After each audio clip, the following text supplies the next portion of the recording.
Hey guys, Alex from 7th Hour Films back again with Jujutsu Kaisen. Actually, wait, I should do the thing first.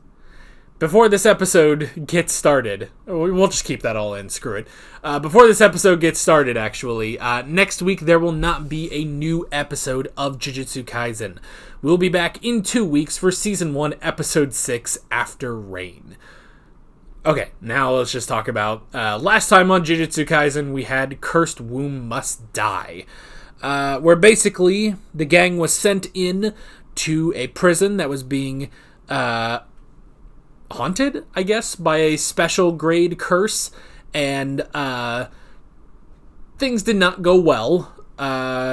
Kugisaki got injured, Fushiguro lost one of his wolves, and Yuji was getting his butt kicked until eventually he was able to unleash Sukuna.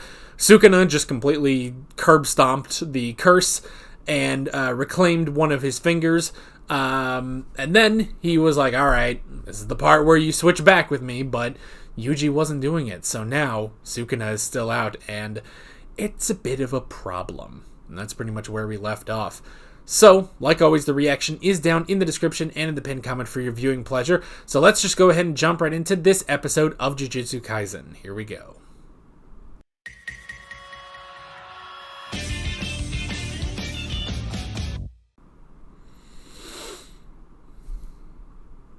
Yeah, he doesn't stink. Yeah. Got time to look up the second years, try to get their names down. I'm actually thankful that one of them is just named Panda, because it makes life so much easier. So there's Zenin, Inumaki,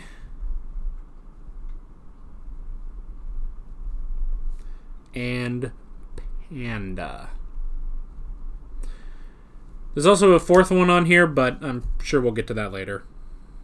I've also just figured out that, which I don't know why I didn't figure this out, but Gojo is specifically a teacher at Jujutsu High. Good to know.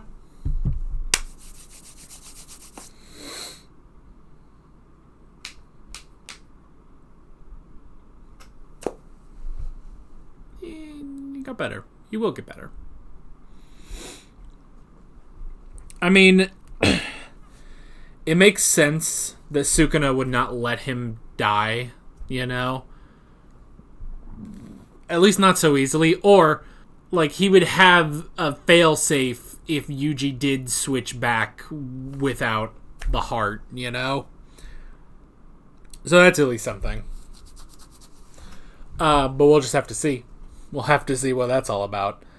Yeah. But interesting stuff. Good moment with Fushiguro. I like that. Which, you know, this also shows us, you know, the whole report of like, oh, 3 first years were sent in, but one of them died. Well, it was Yuji. That'll get better. I do like the distinction, too, or the explanation that the only reason they were sent in was because some of the higher-ups, you know, they still wanted Yuji dead, so that's why they did this, you know? They took advantage of Gojo not being there.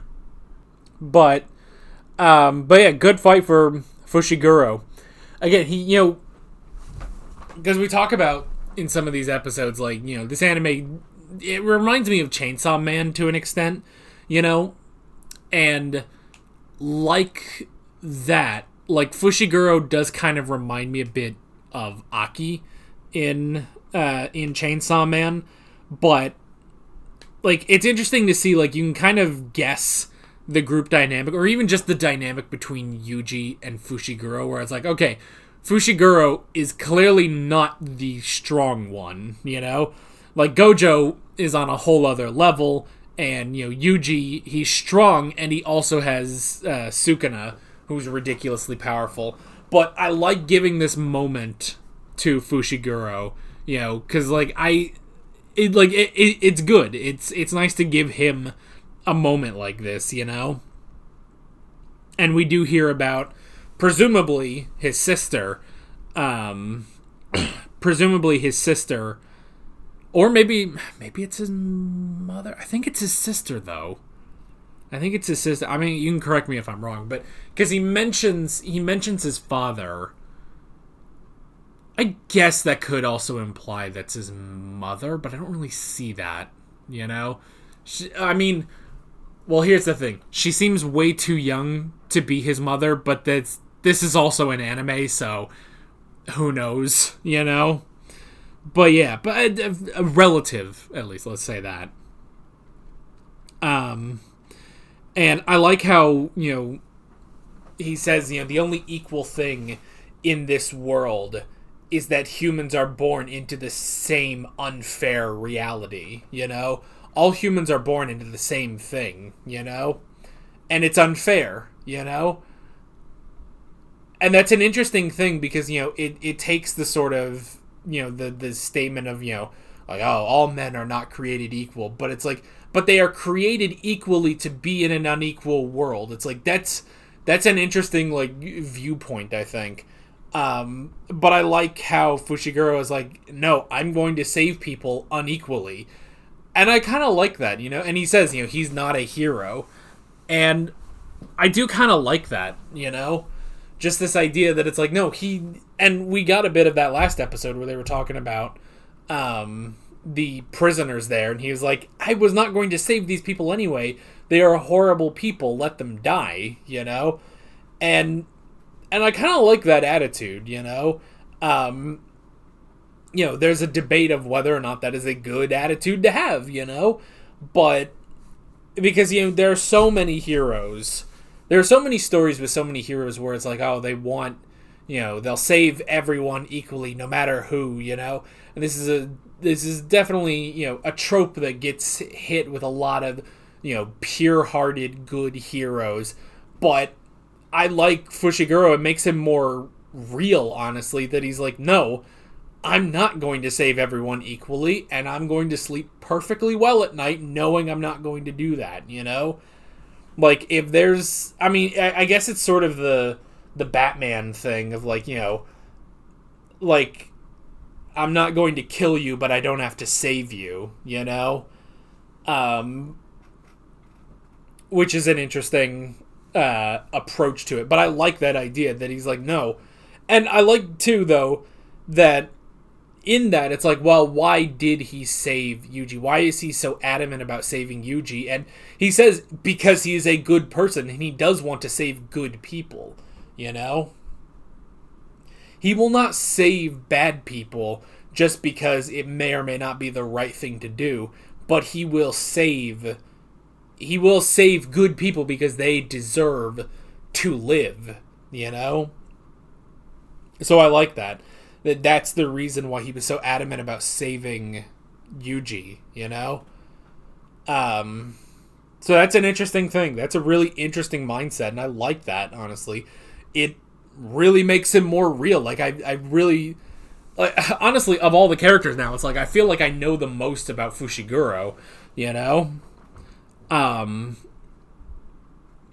So, like, all of that was really, really good.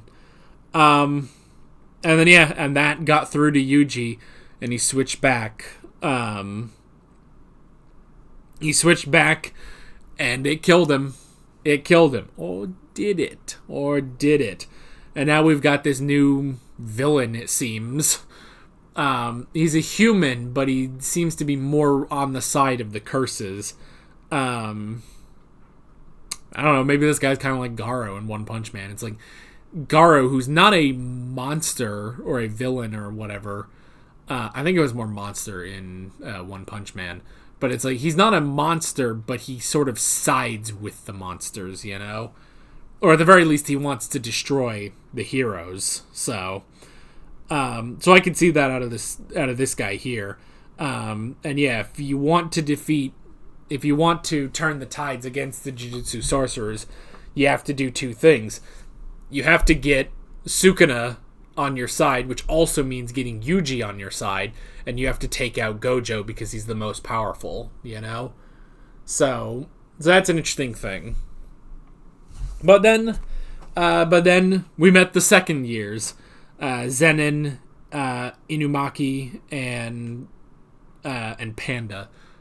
I like that he's just a panda. He's just a big old talking panda. Like, that's just fun. So yeah, so that was cool, and we're gonna meet the Kyoto High School in order to start, have a friendly competition.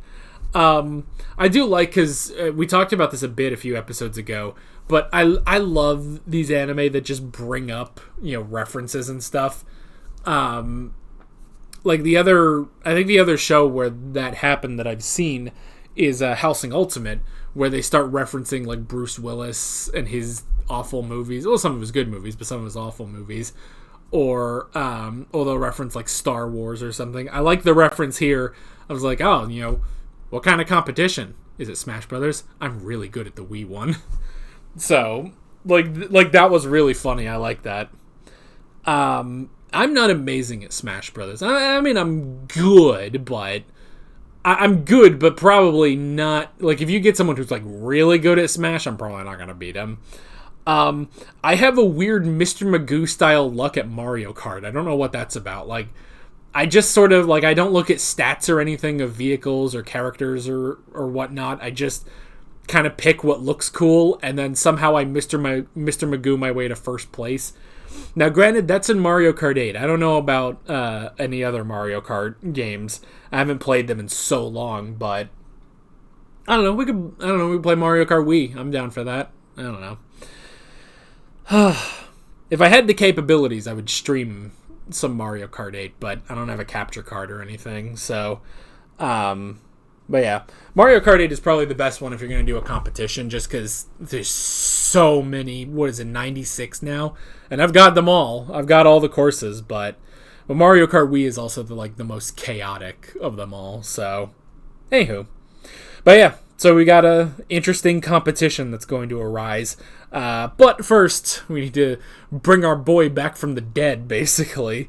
So, hopefully we get to that. Of course, in 2 weeks we'll get to the next episode. Curious to see where we are going with that. But yeah, really good episode. I really enjoyed it. Really enjoyed Fushiguro and his scene, and yeah, just getting to know more about him. I just think that's really, really good. So, yeah. We'll be back in 2 weeks for Season 1, Episode 6. But that is basically it. With all of that being said, I'm Alex from 7th Hour Films, and I will see you guys next time. Take care. Alright guys, thanks for watching this video. There's a bunch of links on screen if you want to go click around any of those.